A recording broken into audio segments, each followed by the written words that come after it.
Hello, I'm Joel Meeker, and this is Verse by Verse, a short podcast that explores the insights and lessons of the inspired Word of God. Today we're looking at Matthew chapter 6, verse 7. It says, "And when you pray, do not use vain repetitions as the heathen do, for they think that they will be heard for their many words."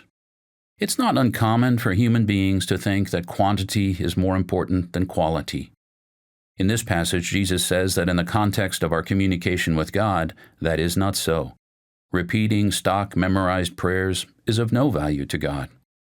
Some might respond, yes, but Jesus said to pray the Lord's Prayer, "Our Father in heaven, hallowed be your name," words we all probably know. But let's ask, would Jesus say don't vainly repeat the same words over and over, and then give us a prayer we're supposed to repeat over and over? That wouldn't make sense.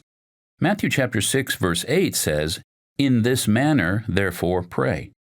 We should understand what is called the Lord's Prayer is actually a sort of table of contents for our prayers. It's an outline.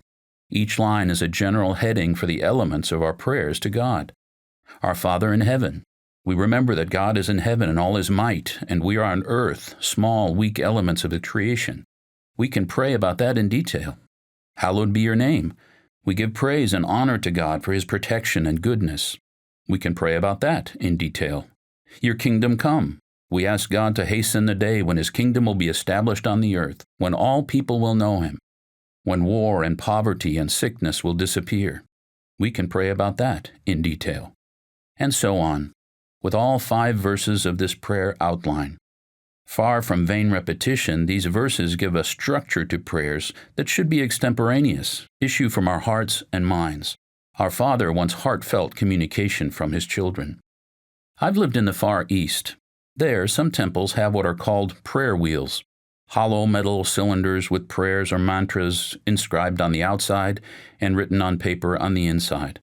When you walk by a row of them located side by side, you can spin several at the same time. It is believed that spinning a cylinder is the same as speaking the words inscribed on them. Many of us would not see the logic in that. But Christians repeating the same words over and over again are doing something very similar, are they not? Verse 1 of Matthew 6 announced the principle which is then developed by the various following examples, including the one about vain repetitions in verse 7. Verse 1 says, "Take heed that you do not do your charitable deeds before men to be seen by them. Otherwise you have no reward from your Father in heaven." So what seems valuable to humans may not be to God. We value the praise of men, and God does not. From there, Jesus gives examples of the principle. Don't be flashy when you do a good deed. Perform it anonymously if you can. Don't say long prayers in public. Most of our prayers should be private between us and God. And don't repeat stock prayers over and over, thinking the quantity of your words will impress God. They won't. And that list continues. When it comes to prayer, as in every element of our relationship with God, we must be guided not by what seems important or correct to us, but by what He says is important to Him.